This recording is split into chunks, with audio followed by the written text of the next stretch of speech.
I have an idea. Let's talk about non-metallic metal.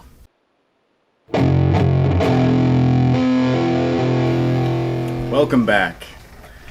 The dance of blades can be a delicate dance, a dance of color and light. What we're doing with the non-metallic metal technique is using opaque colors to mimic a reflective surface. This is just the classical way to paint. You don't have metallic paints going down on canvas to create the metallic effect. It's something that you create with flat colors. But what we really need to know is that a metallic surface, in order for it to really be represented on a miniature, it needs to have a much more intense interaction with the light. Comparing a flat object to a reflective object, in the case of this sword and the scabbard next to it, you can see these two items under the same light source reacting very differently. So just keep that in mind, that these gradients and the way the light affects the surface, much more dramatic on a non-metallic metal surface. Now before I get into anything hyper detailed, like there's definitely an advanced version and a beginning version of this, I just want to lay down the beginner version and demonstrate to you how I interpreted the light on the cleaver of this butcher model that I've been working on. Apologize for the rain outside, but it's a perfect day to be inside and painting, so let's do it. Alright, let's eye up this piece. Thank you, Creature Caster. The colors in use, all from Vallejo, will be black, white, and then shadow gray. That's that gunmetal color in the middle.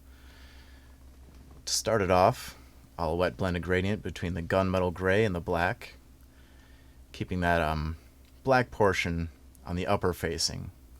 You want to mimic this reflective surface as the light isn't so much absorbed by it, but it slides down the object. So I'll have the portion of white down at the bottom, stark contrast with the black up at the top.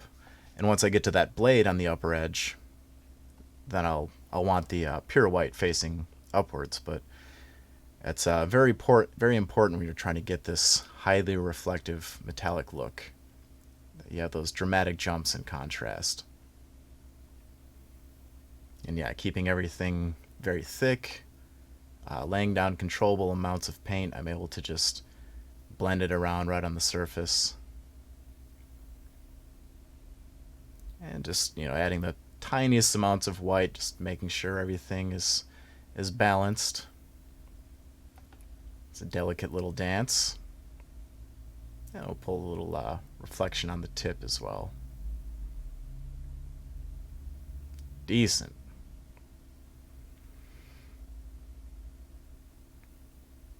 Can't leave out the handle.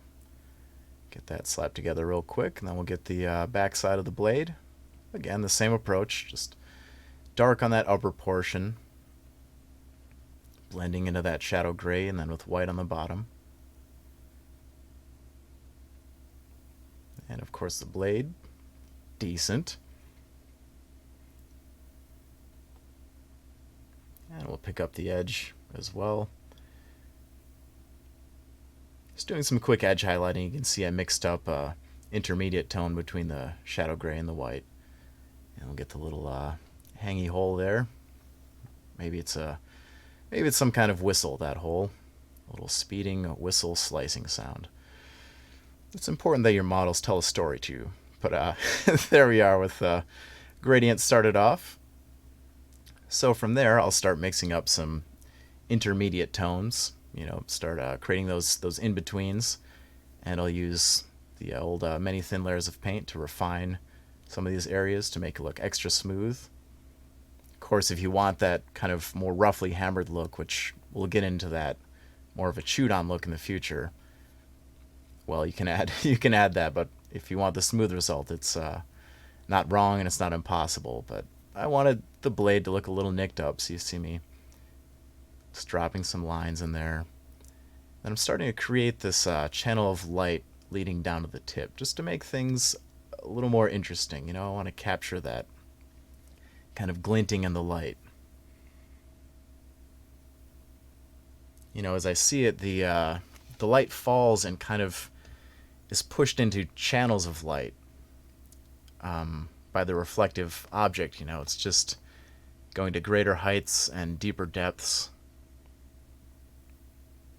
Yeah, and we're adding very small superficial scratches, but making sure to control the volume, the keeping those tones right. I'm still acknowledging the gradient, so I'll be, using darker and lighter colors as I accumulate towards that brighter end.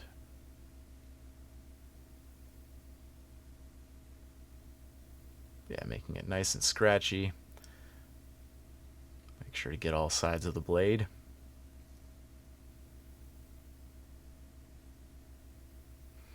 Keep that intensity up, nice and bright white. As these acrylics dry, they tend to desaturate, so it's always a good measure to go back and add a few extra layers, just kind of safety layers, as they might lose their luster. So just make sure that those colors are nice and saturated.